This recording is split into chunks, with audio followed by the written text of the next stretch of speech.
Hello everyone, how are you all? Hope you all are doing great. So today I'm going to start the discussion over some main linear models of time series. Main linear models of time series. So basically there are four main linear models. First one is your auto-regressive process. So we can write auto-regressive process. So it can be written in short form like AR. AR represent auto-regressive. The second one is your moving average process. So I'm writing MA, which represent moving average. The third one is auto-regressive moving average process. So I'm writing auto-regressive moving average process. Auto-regressive moving average process, which can be written as ARMA. So we call it ARMA model, or right. So or you can say ARMA. So it is auto-regressive moving average process. The fourth one is your ARIMA process, which means auto-regressive integrated moving average process. So we call it ARIMA process or ARIMA model, right? So these are four linear models of time series. These are main linear models you all have to remember. AR model, MA model, ARMA model, and ARIMA model, right? So you have to learn the equations of these models as well. So for the first one, which is your auto-regressive process, right? So it can be written as, in short form, ARP process. ARP process is defined as xt, right, where t is time. Xt is equals to mu plus alpha 1, then xt minus 1 minus mu plus alpha 2 xt minus 2 minus mu plus dot dot dot plus alpha p xt minus p minus mu. Then there is plus et. Et is your white noise, and p is representing the number of the terms that alphas are taking. So it is starting from 1 and ending up to p, right? So you can say that there are total p plus 1 terms in this whole model, where et is your white noise. So we have learned the properties of white noise in previous class. So you have to remember that alpha is moving from 1 to p. Okay. So now coming to the next model, which is your moving average process. So moving average process is represented by MAQ, right? It is represented by MAQ. That means in this, the term will go up to the Q. So it is like xt is equal to mu, which is your mean, plus et, which is your white noise, then plus beta 1 et minus 1. Here we are taking beta in the series of MA model. Then plus beta 2 et minus 2. Then plus dot dot dot. The last term will be beta q et minus q. You have to learn this series and this series as well, right? It is very important to learn every term of the series. Now the second term, now the third one is your ARMA model, which is auto-regressive moving average process. So it can be written as ARMAPQ, right? So we can define this model like xt is equal to mu, which is your mean, plus alpha 1, xt minus 1 minus mu, plus dot dot dot alpha p xt minus p minus mu. Here it is representing this AR part, right? The part of auto-regressive process, right? Then again, we have this Q. Now I'm going to add the parts of MA model also. So what I can write? I can write E1 ET, which is your white noise, plus beta 1 E t minus 1 plus beta 2 e t minus 2, then plus dot dot dot the last term beta q e t minus q, right? So from the name it is clear that it has AR and MA model as well, and the values p from AR and q from the MA model. So jointly we have ARMA model, which is this one. So you have to learn every point of that. And also there is a remark, the value of ARMA P0, that means the value of Q is 0. So this will represent only ARP model, right? Also, if the value, what will be the value of ARMA 0Q? It will be equivalent to MAQ, Q model, right? So remember these little points. Okay, now I'm going to discuss some basic things that you all know from the paper of numerical analysis. So first one is your backward shift operator. So here in the advanced time series, backward shift operator is represented by B, right? And the difference operator is represented by nabla. So if I'm writing backward shift operator on this x, right, on this xt, so finally what we can write, the value of this will be xt minus 1 because it is representing the backward shift operator. If backward shift operator is applied on any constant value, it will give you the same value, right? So we have learned these things in numerical analysis. I'm just giving it a little revision. So it is your nabla, right, or backward difference operator. So what we can write here, nabla xt, what will be the value of nabla xt? Xt minus x t minus 1. This is the value. And we have learned a relationship between nabla and the backward shift operator in numerical analysis, which was your nabla is equal to 1 minus e inverse, right? So what we can write here in different notation, we can write nabla is equivalent to 1 minus backward shift operator, right? Also, we can have more, we can expand it for more properties if there is any beta b square, which is your backward shift operator over xt. So again we can write b backward shift operator over the x. So we can write backward shift operator xt minus 1. Again we can apply backward shift operator, so it will be xt minus 2, right? Similarly we can expand nabla square of xt. So what we can write, nabla, applying nabla over xt, we can write xt minus 1. Again applying nabla over this and nabla over this, there will be a equation which is your x times t minus 2 times xt minus 1, then plus xt minus 2. Okay, you all can expand it and you will get this value. Similarly, you can get the value of backward shift operator, nabla and xt. Okay, so let me know what will be the value of this term. Now going to discuss some important points about AR1 process. Here at the place of t, I'm taking only 1. That means this will represent xt mu plus only one term, which is alpha 1, then xt minus 1 minus mu, then plus et, right? Okay, now here you can see that this equation is containing xt minus 1. So if I'm going to put the value of xt minus 1 using the above equation, so what will be the series? Now the series will become like that.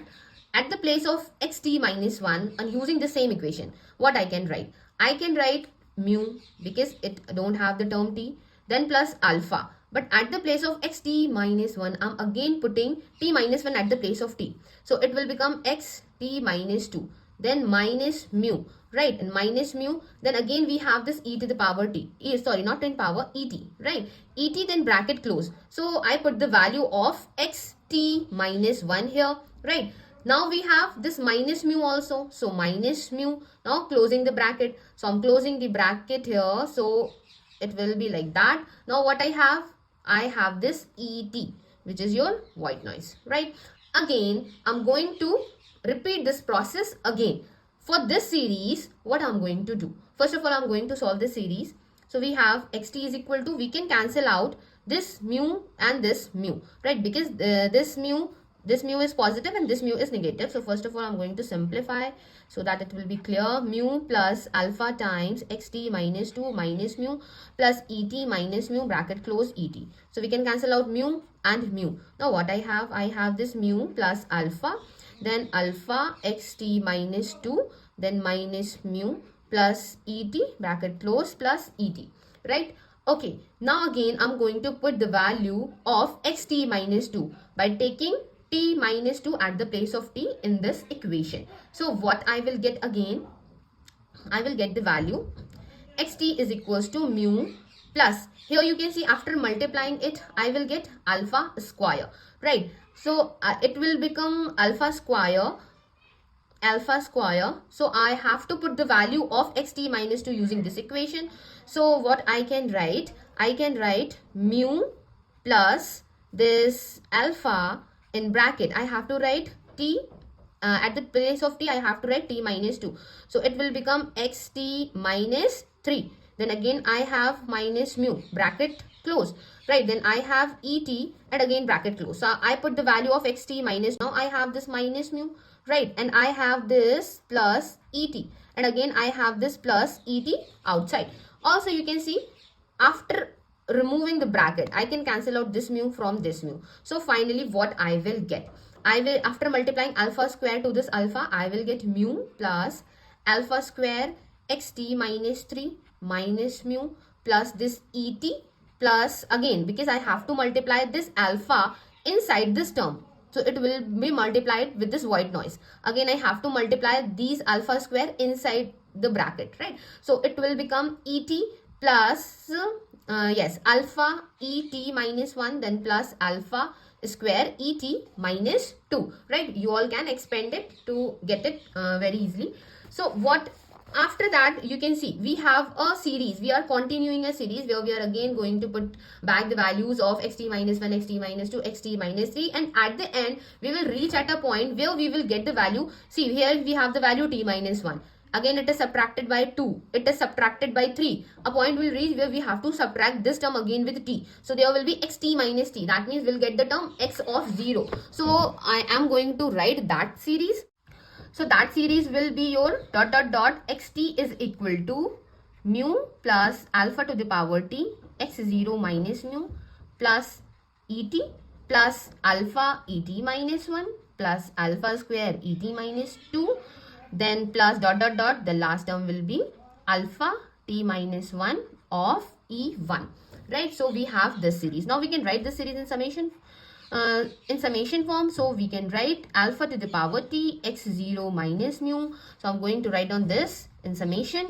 So summation j will go from 0 to t minus 1 alpha to the power j and e t minus j, right? E t minus j again represent your white noise and its expected value will be 0, right? So this is representing your AR1 process. So mean, what will be the mean of this given series? So basically mean will be the expectation of this series, right? So after taking expectation, and the mean is represented by mu t, so I'm writing like that, mu t will be equal to expectation of x of t. That means I have to apply expectation here. So expectation of mu, because mu is a constant value, so what we can write? We can write mu plus it has alpha square, expectation of x naught. Expectation of x naught will be your mu naught, right? Minus expectation of mu is mu only because it is a constant value, and expectation of this term, because these are constant values, expectation of this term will be 0 because this is your white noise. So finally we are getting this value. We are getting this value. So solving this, what we can write? We can write mu t, and taking this mu to the left hand side, mu t minus mu is equal to alpha to the power, I think we have alpha to the power t here. Okay, alpha to the power t mu naught minus mu. So this is our final equation in term of mean. Okay, similarly we can find the variance of the function. So variance can be obtained by variance of xt is equal to variance of this term. So variance of finally I'm writing variance of mu alpha to the power t x naught minus mu plus summation j is going from 0 to t minus 1 alpha to the power j and e t minus j, bracket close. So variance of a constant term is obviously 0. Here alpha to the power t is a constant, and using the property of variance we can write alpha to the power 2t, and it is your variance of x naught, because variance of a constant value is obviously a constant, then plus. Now we have to apply the property of variance here, so it will be summation j is going from 0 to t minus 1 alpha to the power 2j, and variance of this white noise can be written as sigma square, because we have learned this property in previous classes. Okay, now now what we can write? We can write alpha to the power 2t variance of x naught. So here you have to see that expanding the summation, you will get a series like alpha to the power 0, which is 1, then alpha to the power 1, it will become alpha square, alpha to the power 4, then dot dot dot, the last term will become alpha to the power 2 times t minus 1. So here this series is representing the series of GP, so we have to find the sum of it. So first of all, how many numbers of term are there in this series? So we know that this is the nth term. So we have the formula a times r to the power n minus 1. N is representing the number of terms, and this term is equal to the nth term, which is your alpha to the power 2t minus 2. Right, I have just written the nth term, where a is representing the first term. First term is 1. What is the common ratio? Common ratio is alpha to the power 2. So it will become 2n minus 2 is equal to alpha to the power 2t minus 1. So we can compare the powers. So it is your 2n minus 2 is equal to 2t minus 2, right? 2t minus 2. We can cancel out 2 and 2. We can cancel out 2 and 2. We have only n is equal to t. So that means in this series there are total t terms, right? So we have to apply the formula of GP here. So what is the formula of sum of n terms of GP? It is a times 1 minus r to the power n whole upon 1 minus r. So at the place of n I will use t, and r is the common ratio, which is alpha square, right? So I'm directly writing the value here. Alpha to the power 2t, variance of x naught plus sigma square, and this is 1 minus 1 upon, okay, I'm writing here, I'm combining it, I will get this value, but I have to separate it. Why? Because I have to take some values to the left hand side. So I can write alpha to the power 2t, variance of x naught plus sigma square whole upon 1 minus alpha square, again minus sigma square alpha to the power 2t whole upon 1 minus alpha square, right? Now what I'm going to do, I am going to take this value to the left hand side. So we have variance of xt minus sigma square whole upon 1 minus alpha square. Now I have only this term and I have only this term where I have alpha to the power 2t, alpha to the power 2t. So taking alpha to the power 2t outside, what I can write? I can write variance of x naught minus sigma square whole upon 1 minus alpha square inside the bracket, right? Okay. So from here, it is clear that the value of variance, or you can say that it is a relation of variance and some constant values. So it is the final one that you have to remember. Okay. One more thing, it is a type of remark that you all have to remember. So this remark says that AR1 process is stationary if mod of alpha is less than equal to 1. That means if alpha is taking value between -1 to +1, then AR1 process will be stationary, right? And the mean is independent of time t. If the mean is independent of time t, then we can equate this value to 0. So it will give you that mu is equal to mu naught. That means the value of mean will become mu naught. So you can write mu naught is equal to mu because mean is independent of time t. Similarly, variance is independent of time t. Then the value of variance of x naught will be equal to sigma square whole upon 1 minus alpha square, right? So you have to learn these important remarks also. And there is one more remark which says that the AR1 process that we have studied, AR1 process can be transformed into MA1 process of infinite history. How? So first of all, I'm writing xt is equal to mu plus alpha times xt minus 1 minus mu plus et, right? So xt is equal to mu plus alpha. So here we have term xt minus 1. We can write in terms of backward shift operator like b of xt minus mu plus et. Okay. Again, what I can write? I can take this mu to the left hand side. Xt minus mu is equal to alpha b. I'm taking b outside. Why? Okay, first of all, I'm again going to write this again because we have studied that backward shift operator applied on mu, it will give you the value mu. So at the place of mu, I'm using b of mu. B of mu plus E of t. Okay, so I'm taking this term also on the left hand side. So I can write xt minus mu, then minus alpha, taking b common, then xt minus mu is equal to et. These two terms are common. So I'm taking it outside. Xt minus mu is equal to, okay, not is equal to, but we have some common value, 1 minus alpha b is equal to et. Okay, now sending this to the right hand side. So xt minus mu is equal to 1 minus alpha b inverse e of t. It is your xt minus mu. Now expanding the formula, 1 minus x to the power minus 1. So we have a series 1 plus alpha b plus alpha square b square plus alpha cube b cube, then plus dot dot dot up to so on e of t, right? Now what I can write? Et, multiplying this et to this bracket, alpha b et plus alpha square b square et plus dot dot dot. Now et plus alpha e t minus 1, applying this backward shift operator, plus alpha square e t minus 2 plus dot dot dot up to so on. Okay, now what I'm going to do, I'm going to write this one. So it is your xt is equal to mu plus et plus alpha et minus 1 plus alpha square et minus 2 plus dot dot dot. We can write this value in summation like that.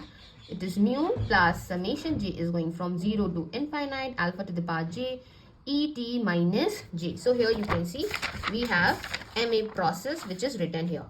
Mu, right? We have mu et, beta 1 et. Here we have beta beta beta, but here we have alpha because we have converted that series. So that is why we have alpha here, right? So it is your MA series. Okay, now sometime the question, the examiner will ask you a question that what will be autocovariance function of AR1 process. That means you have to find the about autocovariance function we have studied in previous classes. So we know that autocovariance function is represented by gamma k. The value of gamma k will be covariance of xt and xt minus k. That means here we have to use the value of xt. So what is the value of xt? Mu plus alpha xt minus 1 minus mu plus et, right? And what will be the value? And here I'm going to use the same value xt minus k. We have to find the autocovariance. So what we can write here, because we have 1 and 2 and this third term, and we have only one term, right? So using the property of covariance, what we can write? Alpha is a constant value. We can write alpha covariance of xt minus 1 comma xt minus k using the property of covariance. Okay, so it is representing your gamma k. So gamma k can be written as alpha gamma k minus 1. Right, so for this term we can use gamma k minus 1. So again, if I'm going to put the value of gamma k minus 1 here using this equation, so what will be the value of gamma k? It will be alpha gamma k minus 2, right? So it will be your alpha square gamma k minus 2. Then again dot dot dot, following the same procedure, the value of gamma k will be equal to alpha to the power k gamma 0. Right, gamma 0. So we have alpha to the power k. So what is the value of gamma 0? So we know that gamma 0 is variance of xt. And what is the value of variance of xt? Sigma square whole upon 1 minus alpha square. We have seen in previous pages. So we can use this value here. Sigma square whole upon 1 minus alpha square is the final value of autocovariance. Right. Now using this, we can easily find the value of autocorrelation function. Right. Autocorrelation function of AR1 process. So we have the formulas that we have studied in previous classes, which is represented by rho k. Rho k is gamma k upon gamma naught, right? So what we can write finally, we have the value of gamma k, which is alpha to the power k and gamma naught and whole upon gamma naught. We can cancel out these two and we have only alpha to the power k, where k is greater than equal to 0, right? Also, we can find the value of partial autocorrelation function of the same series. So for partial autocorrelation function, you have to learn some formulas. First one is phi 1. Phi 1 is equal to rho 1. Phi 2 will be equal to rho 2 minus rho 1 whole square whole upon 1 minus rho 1 square. And also phi of k will be equal to 0 for k is greater than equal to 2.